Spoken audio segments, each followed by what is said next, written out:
والصلاة والسلام على أشرف الأنبياء سيد المرسلين وعلى آله وأصحابه وأتباعه أجمعين. أما بعد، فقد قال الله تعالى في كلامه القديم الفرقان الحميد: فأعوذ بالله من الشيطان الرجيم، بسم الله الرحمن الرحيم.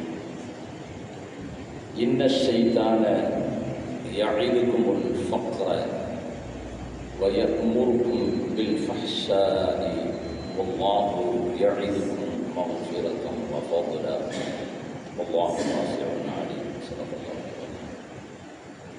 رب اشرح لي صدري ويسر لي أمري واحلل عقدة من لساني يفقهوا قولي. سبحانك لا علم لنا إلا ما علمتنا إنك أنت العليم الحكيم. يريد الإصلاح ما استطعت وما توفيقي إلا بالله.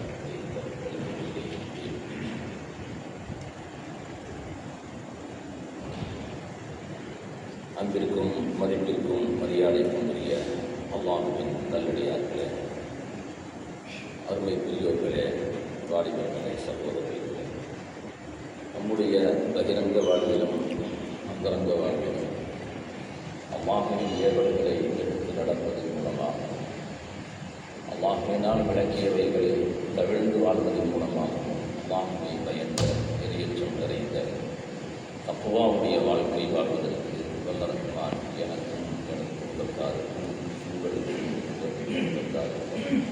உலகில் வாழக்கூடிய உண்மையான ஆண்களுக்கும் பெண்களுக்கும் தக்வா என்னும் இறையச்சத்தை வல்லரஹ்மான் நசீபாக்கி தருவானாக. ஆமீன். பொதுவாக நபிகள் நாயகம் ஸல்லல்லாஹு அலைஹி வஸல்லம் அவர்கள் மீது ஸலவாத்து சொல்வது என்பது நம்முடைய கடமையாகும். குறிப்பாக வெள்ளிக்கிழமை தினங்களிலே அதிகமாக ஸலவாத்து சொல்ல வேண்டும் என்பது ஹதீஸ்களிலே வலியுறுத்தப்பட்டிருக்கிறது. அந்த வகையில் அதிகமாக ஸலவாத்து சொல்லுங்கள். ஞாபகம் இருக்கும் முறையில்தான் துவக்கமாக ஒரு முறை ஸலவாத்து சொல்லப்படுகிறது. அதை நாம் எந்த அளவிற்கு அதிகப்படுத்திக் கொள்வோமோ அந்த அளவிற்கு நமக்கு அது லாபமாக அமையும். அல்லாஹும்ம ஸல்லி அலா முஹம்மத் வ அலா ஆலி முஹம்மத் கமா ஸல்லைத அலா இப்ராஹீம் வ அலா ஆலி இப்ராஹீம் இன்னக ஹமீதும் மஜீத். அல்லாஹும்ம பாரிக் அலா முஹம்மதின் வ அலா ஆலி முஹம்மதின் கமா பாரக்த அலா இப்ராஹீம் வ அலா ஆலி இப்ராஹீம் இன்னக ஹமீதும் மஜீத். அல்லாஹ் தஆலா மகத்தான ரமலானுடைய மாதத்திலே ஜும்மாவுடைய தினத்திலே நம்ம எல்லாம் உயிர் வாழச் செய்து ஈமானோடு வாழச் செய்து ஜும்மாவுடைய கடமையை நிறைவேற்றக்கூடிய தௌஃபீகை அல்லாஹ் தந்திருக்கிறார். இந்த உம்மத்தை எப்படியாவது சொர்க்கத்திற்கு கொண்டு போய் சேர்த்து விட வேண்டும் என்பது அல்லாஹுடைய நோக்கம். அல்லாஹ் நமக்கு நன்மையைத்தான் நாடுவான். அவன் நன்மையை நாடி ரமலானுடைய மாதத்தை தந்தான். இந்த ரமலானை கொண்டு மனிதர்கள் ஈடேற்றம் பெற்று ஈமானை பெற்று அல்லாஹ்விற்கு வழிபட்டு நடந்து அதன் மூலமாக சொர்க்கத்தை பெற்றுவிட வேண்டும் என்பது அல்லாஹுடைய நோக்கம். அல்லாஹ் ஏறிய எல்லா கடமைகளிலும் அல்லாஹுடைய நோக்கம் என்ன? மனிதர்களை சொர்க்கத்திற்கு கொண்டு வந்து சேர்த்து விட வேண்டும் என்பதுதான். ஷைத்தானுடைய நோக்கம் என்ன? மனிதர்களை வழிகெடுத்து நரகத்திற்கு கொண்டு போய் சேர்த்து விட வேண்டும் என்பது. நாம் யாருடைய வழியை எடுத்துக்கொள்கிறோம் என்பதுதான் நாம் சிந்திக்க வேண்டிய விஷயமாக இருக்கிறது. ரமலானுடைய காலத்திலே செய்யக்கூடிய ஒரு ஃபர்தான இபாதத்திற்கு 70 ஃபர்துடைய நன்மையை அல்லாஹ் வழங்குகிறார். இந்த வகையில் தான் ஜகாத் என்பது காலமெல்லாம் கடமை. ஆனால் ரமலான் மாதத்தில் நம் சமுதாய மக்கள் அதிகமாக ஜகாத் கொடுப்பதனுடைய காரணம் அந்த 70 மடங்கு நன்மையை ஒரு ஃபர்து, ஜகாத் என்பது ஃபர்து, ஒரு ஃபர்தை நிறைவேற்றுவதன் மூலமாக 70 ஃபர்துடைய நன்மையை அடைந்து கொள்ள வேண்டும் என்ற ஒரு நல்ல நோக்கத்தில் தான் ரமலானுடைய மாதத்தை மக்கள் தேர்ந்தெடுத்து அதிகமாக ஜகாத் கொடுக்கிறார்கள். அதே நேரத்திலே அந்தந்த சூழ்நிலைகளுக்கு தக்கவாறு ஒரு மனிதனுக்கு இம்பார்ட்டன்ட், மிக முக்கியமாக தேவை இருக்கிறது, உதவ வேண்டிய கட்டாயம் இருக்கிறது. அந்த சூழ்நிலையில் உதவக்கூடிய அந்த உதவி இருக்கிறத அது அல்லாஹ்வுக்கு ரொம்ப பிடித்தமானது. அது சில நேரங்களிலே ரமலானுடைய நன்மையை விடவும் அதிகமாக நமக்கு அது கிடைக்க செய்துவிடும் என்பதையும் நாம் கருத்தில் கொள்ள வேண்டும். ஜக்காத்துடைய கடமை என்பது உலமாக்கள் சொல்வார்கள், நம்முடைய இமாம்கள் சொல்லுகிறார்கள், யாருக்கு எப்போது ஜக்காத்துடைய அந்த அளவுக்கு பொருள் வந்துவிட்டதோ அதிலிருந்து ஒரு வருடம், அது ரமலானோ சவ்வாலோ துல்காடாவோ எந்த மாதம் எந்த நாள் என்பதல்ல, எப்போது அவரிடத்திலே அந்த பொருள் வந்ததோ அதிலிருந்து அவரிடத்திலே அது ஒரு வருடம் தங்கிவிடுமானால் அவர் மீது ஜக்காத்து கடமை என்று நமக்கு இமாம்கள் அழகான விளக்கத்தை தருகிறார்கள்.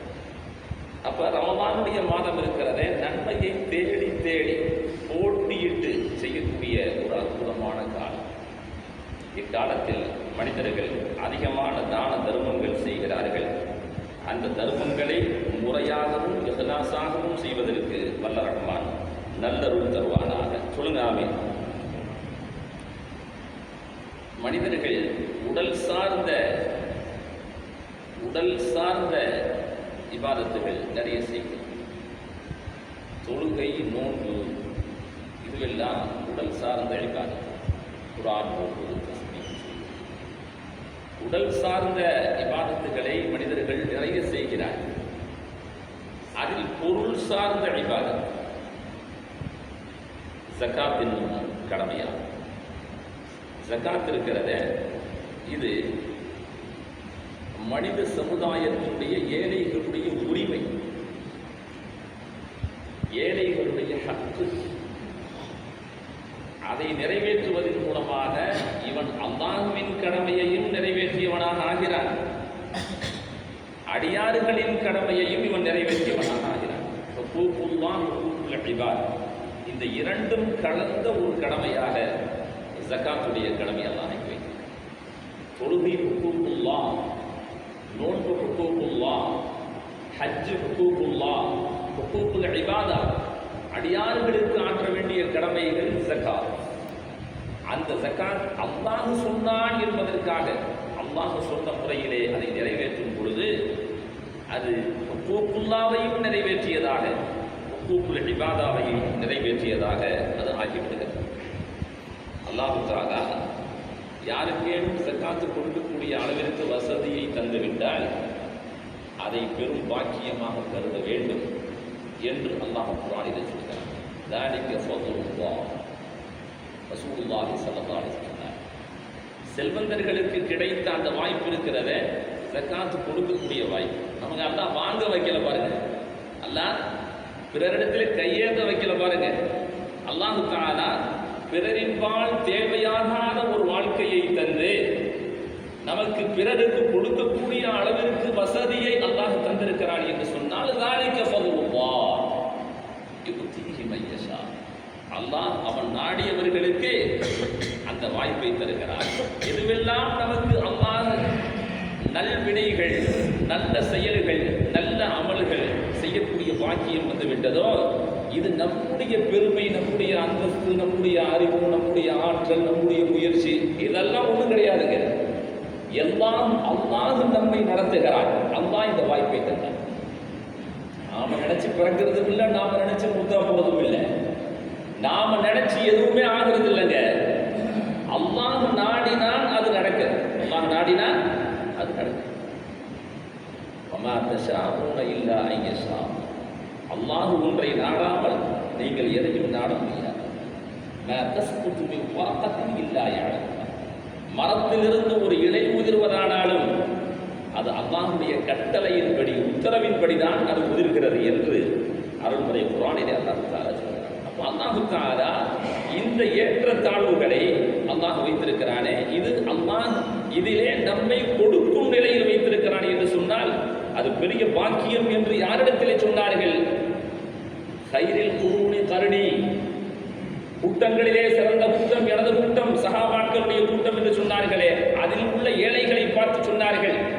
ஏழைகள் வருத்தப்பட்டார்கள். ஏழை சஹாபாக்கள், யார சொல்லலாம், எங்களால் ஜக்காத்து கொடுக்க முடியலையே, அந்த நன்மையை எங்களால் அடைந்து கொள்ள முடியவில்லையே என்று வருத்தப்பட்ட போது நபிகள் நாயகம் ஸல்லல்லாஹு அலைஹி வஸல்லம் சுப்ஹானல்லாஹ் அல்ஹம்துலில்லாஹ் அல்லாஹ் என்று சொல்லி தந்து விட்டு சொன்னார்கள், இதை செல்வந்தர்களும் செய்கிறார்களே, எங்களுக்கு தானே கற்றுக் கொடுத்தீங்க, ஆனால் செல்வந்தர்களும் இதை செய்கிறார்களே, எங்களை போன்று அவர்களும் அந்த நன்மையை பெற்றுக் கொள்கிறார்களே என்று வருத்தப்பட்ட பொழுது தாலிக்க ஃபதுலுல்லாஹ், அல்லாஹ் அவங்களுக்கு செஞ்ச சிறப்பு பாயிலே, செல்வந்தர்களுக்கு அல்லாஹ் கொடுத்த பாக்கியம் பாயிலே, தாலிக்க ஃபதுலுல்லாஹ் யூதீஹி மையஷா, அவன் நாடியவர்களுக்கு இந்த சிறப்பு வழங்குகிறான் என்று நபிகள் நாயகம் ரசூலுல்லாஹி ஸல்லல்லாஹு அலைஹி வஸல்லம்.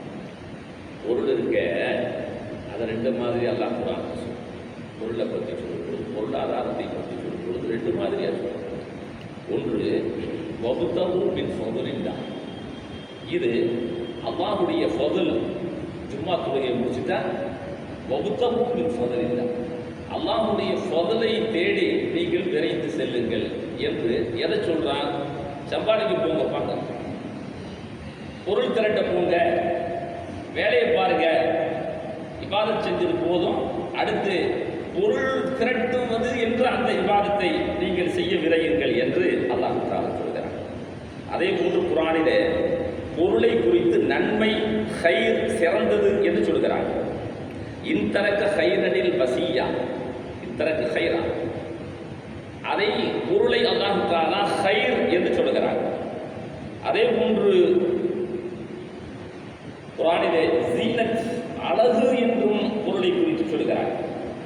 அல் மாலு வல் பனூன ஜீனத்துல் ஹயாத் துன்யா, பொருள் இருக்குதே அது துனியாவுடைய அலங்காரமாகவும் அழகாகவும். இது யாராவது இருக்கிறாங்களா? எல்லோரும் முக்தி அடைந்த அதாவது சூஃபிகளும் ஆசைப்படுவது பொருளை. ஆனால் நல்லோர்கள் ஆசைப்படுவதற்கும் கெட்டவங்க ஆசைப்படுவதற்கும் வித்தியாசம் இருக்கு. நல்லோர்களும் ஆசைப்படக்கூடியது. இந்த உலகத்தில் சுலைமான் அலைஹிஸ்ஸலாம் அவர்கள் துஆ செய்தார்கள், யா அல்லாஹ், எனக்கு பின்பாக யாரும் இது மாதிரி ஆட்சி செஞ்சிருக்க கூடாது, அப்படிப்பட்ட ஆட்சி அதிகாரத்தை எனக்கு கொடு அப்படின்னு கேட்டாங்க. ஆட்சி அதிகாரம்னா ஏழைகளுக்கு கிடைக்கக்கூடியது, அது செல்வத்தோடு சேர்ந்து கிடைக்கக்கூடியது. அப்ப அதை நபிமார்கள் கேட்டார்கள் என்று அல்லாஹ் குர்ஆனிலே சொல்கிறார். செல்வத்தை கேளுங்கள் என்று ரசூலுல்லாஹி ஸல்லல்லாஹு அலைஹி சொல்றாங்க. எதுக்கு? அது சரியா பயன்படுத்துங்க. அப்ப அல்லாஹ் தஆலா குர்ஆனிலே இப்படி நல்லது, சிறந்தது, அழகானது என்றெல்லாம் பொருளை குறித்து சொல்லிவிட்டு அதை ஃபித்னா என்று சொல்கிறார். இந்த அம்பாடுக்கும் அவுலாதுக்கும் ஃபித்னா, அது உங்களுக்கு சோதனையாகவும் இருக்கிறது என்று அல்லாஹ் தஆலா சொல்றார். யாருக்கு இங்க சோதனை? பொருள் யாருக்கு இங்க சோதனை? யார் பொருளை நல்வழியில் திரட்டினாரோ, நல்வழியில் சம்பாதித்தாரோ, நல்ல வழியில் செலவழித்தாரோ அவருக்கு அது ஃபதுலு, ஹைரு, ஜீனத்.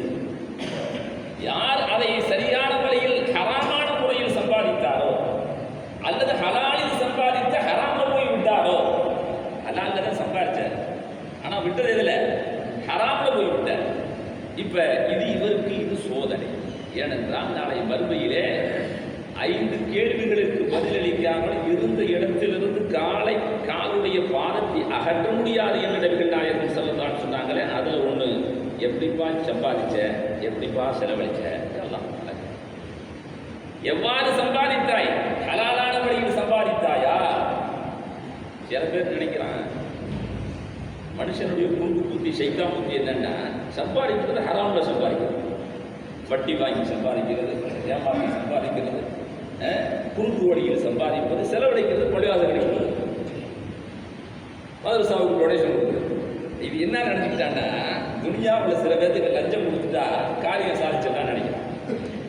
துனியாவில் சில காரியம் நடக்குதுன்னா லஞ்சம் கொடுத்தா வேலையாயிடுது. இது மாதிரி அல்லாஹ்வுக்கு கொடுக்குற லஞ்சம் மாதிரி நினைக்கிறாங்க. நல்வழியில் சம்பாதிக்காத பொருள் அது கெட்ட வழியில் சம்பாதித்து நல்ல வழியில் செலவழிப்பது என்பது சாக்கடை தண்ணி எடுத்து செலவழிச்ச மாதிரி தான். சாக்கடை நீர் மனிதனை சுத்தப்படுத்துமா? ஆடைகளை சுத்தப்படுத்துமா? ஒரு பொழுதும் சுத்தப்படுத்தாது. ஜகாத் என்பது மனிதர்களுடைய பொருளை சுத்தப்படுத்துவதற்காக, அவர்களுடைய ஆன்மாவை, உள்ளத்தை சுத்தப்படுத்துவதற்காக, உங்களுடைய வாழ்க்கையை சுத்தப்படுத்துவதற்காக அல்லாஹ்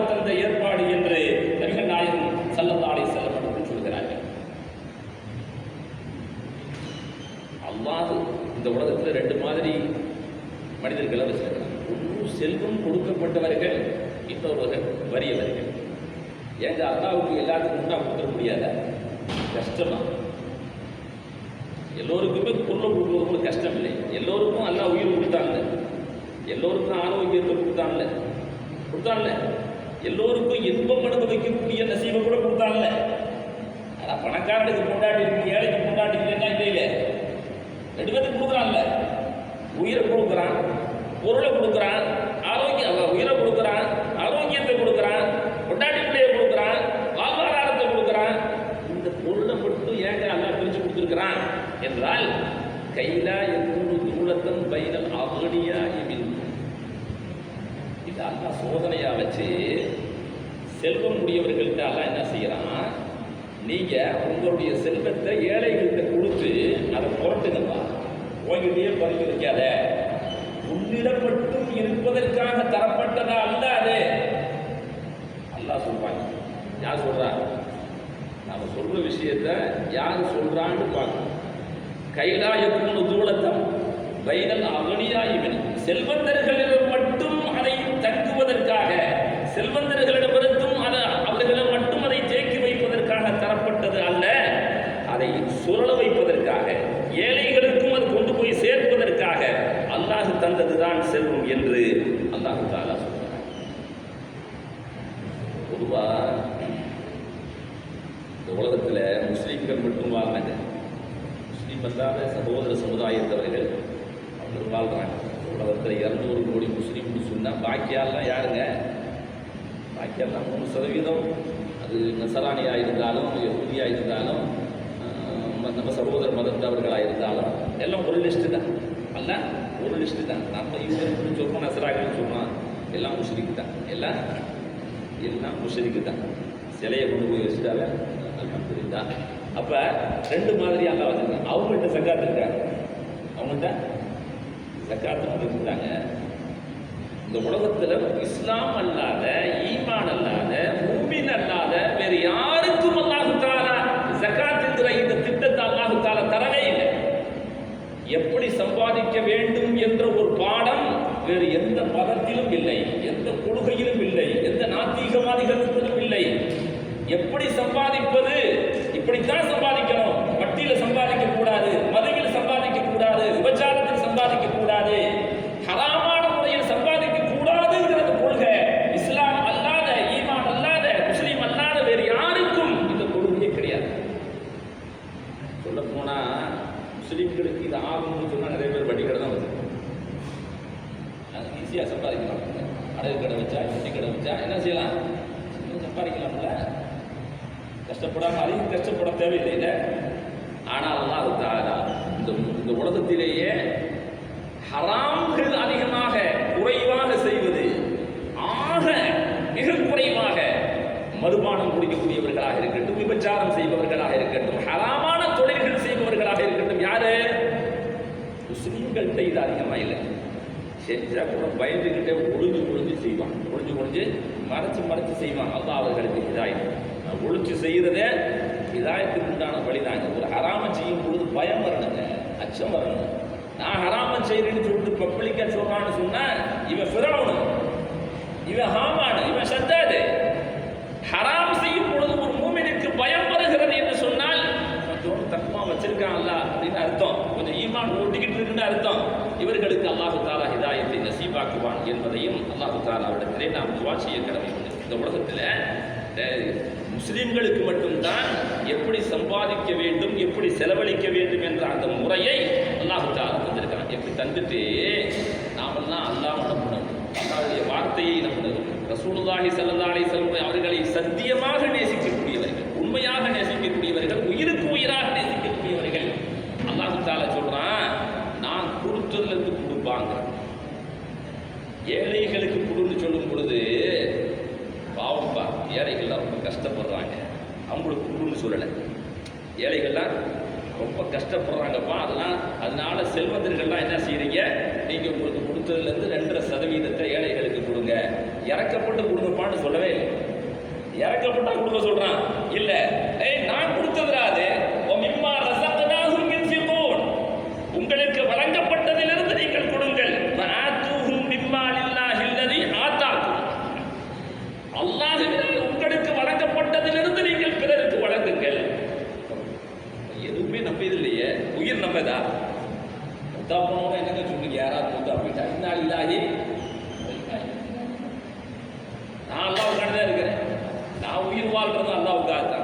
அபூ அல்லாஹ்வுக்குரியவர் தான். அவர் போக வேண்டிய இடத்துக்கு போயிட்டாரு, போக வேண்டிய நேரத்தில் போயிட்டாரு. அல்லாஹ்வுக்குரியவர், அல்லாஹ்வுடைய ரூஹ் வாங்கிட்டான் சொல்றீல.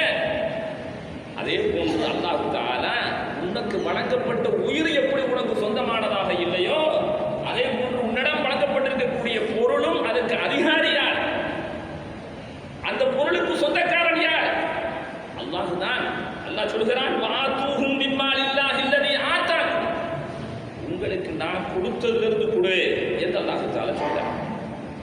இதை சொல்லும் பொழுது அல்லாஹ் குர்ஆனிலே சொல்லக்கூடிய விஷயம், இதை பேசுறதுக்கும் கேட்கறதுக்கும் அல்லாஹ் உங்களுக்கு நசீபத்தன், பேசுறதுக்கும் கேட்கறதுக்கும் அல்லாஹ் நசீபத்தன். குர்ஆனுடைய விளக்கம் அல்லாஹ் பேசுகிறான், வஃபீ அம்வாலிஹிம் ஹக்குன் மஅலூம் லிஸ்ஸாயிலி வல் மஹ்ரூம், உங்களுடைய பொருளிலிருந்து உங்களிடத்தில் யாசிப்பவர்களுக்கும் உரிமை உண்டு. எதுவுமே கேட்காம செல்வந்தர் மாதிரி உட்கார்ந்துருக்கிறாங்களே அவங்களுக்கு உரிமை இருக்குது. நல்லா இருக்கா? கேட்கிறவங்களுக்கும் உரிமை இருக்குப்பா. சில பேர் ஏழைகளா இருப்பான், மானத்தை பயந்து வெக்கத்தை பயந்து அவனோட கிடைக்காம இருப்பான். அவன் தம்பியா இருக்கலாம், அவன் கூட பிறந்த தம்பியா இருக்கலாம், அவன் மச்சானா இருக்கலாம், உன் நண்பனா இருக்கலாம், உன்னுடன் உன்னுடைய குடும்பத்தார்களாக இருக்கலாம், உன் ஊருக்காரனாக இருக்கலாம். பெரும்பாலும் சக்காத்தை கொடுக்குற ஆளுங்க விலகி செய்யறாங்களா விளங்காம செய்யறாங்களான்னு தெரியல. வெளியில கொண்டு போய் கொடுக்குறது அவ்வளவு சிறந்தது இல்லைங்க. பதவும் வாங்கினல் இப்படிங்கிற வார்த்தை உள்சோரை பூசிட்டு தான் வெளிச்சோராக பூசி. வறியவர்கள் ஊரில் இருக்கிறாங்க, மாமன் மகன் கஷ்டப்பட்டு இருப்பான், அக்கா தங்கச்சி கஷ்டப்பட்டு இருக்கும், உலகத்துக்கெல்லாம் குடைவெல்லாம் இருக்காது, தர்மகத்தாவா இருக்காது. டேய், உனக்கு கொடுத்தது முதல்ல யாருக்கு கொடுக்கணுமே? போட்ட உன்னுடைய குடும்பத்தார்கள், ரத்த பந்த உறவுகள் இருக்கிறார்களே, அவர்கள் அதிக உரிமைக்குரியவர்கள். அவங்களுக்கு கொடுக்கும்போது இந்த ஜகாத் காசு அப்படி கொடுக்கக்கூடாது. எப்படி கொடுக்கணும்? அவர்களுக்கு அன்பளிப்பு தருவதை போன்று கண்ணியமாக கொடுக்கணும். அவர்களே உங்களை பார்த்து பிரமிக்கக்கூடியவர்கள், அவர்கள் உங்களை பார்த்து மரியாதை செய்யக்கூடியவர்கள், அவர்களுக்கு நீங்கள் உதவி செய்ய வேண்டும் என்று அல்லாஹ் தஆலா சொல்கிறார். பொதுவாக பொருளுங்கிறது அல்லாஹ் கொடுத்துருக்கிறானே, இது இது அல்லாஹ் கொடுத்ததுங்கும் போது அல்லாஹ் இவங்களுக்கு கொடுன்னு சொல்றான்னு சொன்னா அது கொடுத்தது அல்லாஹ்வுக்கு செலுத்த வேண்டிய கடன். அல்லாஹ்வுக்கு செலுத்த வேண்டிய கடன். கடனை கொடுத்தா மட்டும் கடன் முடியும், கடனை கொடுக்காட்டி எப்படி கடன் முடியும்? அல்லாஹ் இதை கடனாக வைத்திருக்கிறான். அடியார்கள் மீது யாருக்கு செல்வத்தை தந்திருக்கிறானோ இது அல்லாஹ் தந்த கடன். சொல்ல போனால் நிறைய தான தர்மங்களுடைய இஸ்லாமியர்கள் செய்யறாங்க, ஈமான் வந்து செய்யறாங்க. அல்லாஹ் கபூலாக்கி அல்லாஹ் தஆலா ஒரு ரூபாயை வேஸ்ட் பண்ண மாட்டான், ஒரு பைசாவையும் அல்லாஹ் வேஸ்ட் பண்ண மாட்டான். அல்லாஹ் தஆலா அணுவளவு நன்மை செய்தாலும் அதற்குண்டான கூலியை தருவான், அணுவளவு தீமை செஞ்சாலும் என்ன செய்வான்? அதுக்குண்டான தண்டனை. இது அல்லாஹ்வுடைய தீர்ப்பு அல்லவா? இது வேஸ்டா போகாது, பயப்படாதீங்க, அல்லாஹ் தருவான். ஆனா எப்படி செய்யணும்னு பெரும்பாலும் தெரியுது.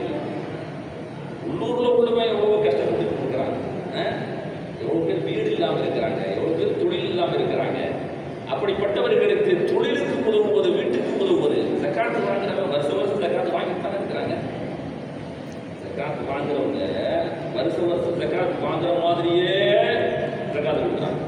ஜக்காத்து கொடுக்குறாங்க. எப்படி கொடுக்குறாங்க? திரும்ப திரும்ப அவங்க வாங்குறதுக்கு உண்டான வழியிலேயே நீ ஒரு 1000 ரூபாய், நீ ஒரு 1000 ரூபாய், நீ ஒரு 1000 ரூபாய், 300 பேருக்கு 1000 ரூபாய் கொடுத்துட்டு அடுத்த வருஷம் சரி ரம்ஜான் வந்துருச்சு, இந்த வருஷத்துக்கு 1000 ரூபாய் வரும். எதிர்பார்ப்பானா இல்லை? இதுக்கல்ல ஜக்காத்து.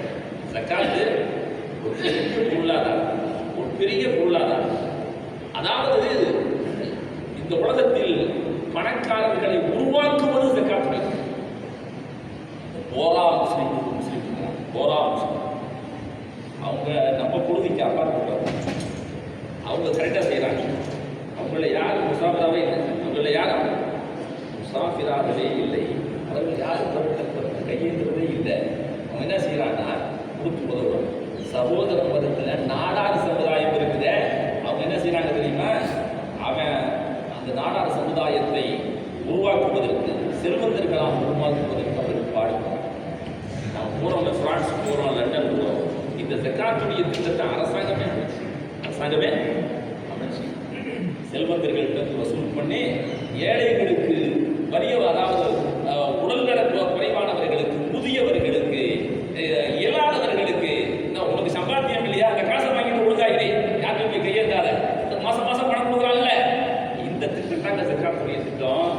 ஜக்காத் யார் இயலாதவர்களாக இருக்கிறார்களோ அவர்களுக்கு செய்ய வேண்டிய ஹக்கு, கடன் என்று அல்லாஹ் தஆலா குர்ஆனிலே சொல்கிறார். ஆகவே ஜக்காத் ஒரு பெரிய பொருளாதார திட்டத்தை, பொருளாதார புரட்சியை முன்னிறுத்தி ரசூலுல்லாஹி ஸல்லல்லாஹு அலைஹி வஸல்லம் அவர்களுக்கு அல்லாஹ் ஒப்படைத்தான். அதை சரியாக செய்து ரசூலுல்லாஹி ஸல்லல்லாஹு அலைஹி வஸல்லம் அவர்கள் காட்டினார். ஆகவே அல்லாஹ்வினால் தந்தது நமக்காக வேண்டி மட்டுமல்ல, பிறருடைய சொத்தும் ஜக்காத் என்ற பெயரிலே நம்மிடத்திலே இருக்கிறது. அதை சரியாக செலுத்த வேண்டும். செலுத்தலன்னு சொன்னா எப்படி வசூல் பண்ணணும்னு அல்லாஹ்வுக்கு தெரியும். எப்படி வசூல் பண்ணணும்னு அல்லாஹ்வுக்கு தெரியும். அப்படி வசூல் பண்ணுவான். ஆனா நீங்கள் குற்றவாளிகளாக ஆகிவிடுவீர்கள். மஹாலத்து ஸகாத் மாலன் கத்து இல்லா அஹ்லக்கும். யாருடைய பொருளிலே ஜக்காத் என்னும் பொருள் கலந்து விடுமோ அந்த பொருளை அழிக்காமல் விடுவதில்லை. அது நோய் நொடிக்காகவோ அல்லது நஷ்டமாகவோ அல்லது அதை வேறு யாராவது நம்மளிடமிருந்து சூறையாடியதாகவோ திருடியதாகவோ ஏதோ ஒரு உலகிலே அந்த பொருள் அழிக்கப்படும் என்று சத்தியத்தை போதிக்கக்கூடிய ரசூலுல்லாஹி ஸல்லல்லாஹு அலைஹி வஸல்லம் சொல்கிறார். ஆகவே அல்லாஹ் தஆலா இதை கேட்பதற்கு பேசுவதற்குமான நசீபை தந்தான். அல்லாஹ்வினால் தரப்பட்ட ஃபضل என்று சொல்லக்கூடிய இந்த பொருளை அல்லாஹ் நமக்கு சீனத்தாகவும் ஃபضலாகவும் கைராக ஆக்கி பிறருக்கு உதவுவதன் மூலமாக அதன் மூலமாக வளர்ந்து அல்லாஹ் தருவதாக சொல்கிறார். ஜக்காத்து கொடுக்கிறதுனால நீ ஏழையா போயிடுவர், தர்ஜீத்தில் போயிடுவோன்னு ஷைத்தான் சொல்றானா? இன்ன ஷைத்தான யஇதுகுமுல் ஃபக்ர, உங்களிடத்திலே அவன் வறுமையை பயம் காட்டுகிறான். நீ ஏழையா போயிடுவோம், உன்னுடைய செல்வம் குறைஞ்சிடும் அவன் பயமுறுத்தாக்குறான். நீங்க பயந்துடாதீங்க. அல்லாஹ் என்ன சொல்றான்? வல்லாஹு யஇதுக்கும், அல்லாஹ் உங்களுக்கு வாக்குறுதி அளிக்கிறான், உங்களுக்கு செல்வத்தை தருவதாக, உங்களை வளமாக வாழ வைப்பதாக. கொடுத்ததிலிருந்து நிச்சயமா 70, 700, 7000 என்று பெருக்கித்தான் தருவானே தவிர ஒரு பொழுதும் ஜக்காத்து கொடுத்தவர் நஷ்டமடைய மாட்டார் என்ற வாக்குறுதி அல்லாஹ்விடத்திலே இருக்கிறது. ஆகவே அல்லாஹ்வுடைய வாக்குறுதியை மேலானதாக கருதி நாம் ஜக்காத்தின் கடமையை முறையாக செலவழிப்பதற்கு வல்ல ரஹ்மான் நல்லருள் தருவானாக. ஆஃபிரு தஅவானா அனில் ஹம்துலில்லாஹி ரப்பில் ஆலமீன்.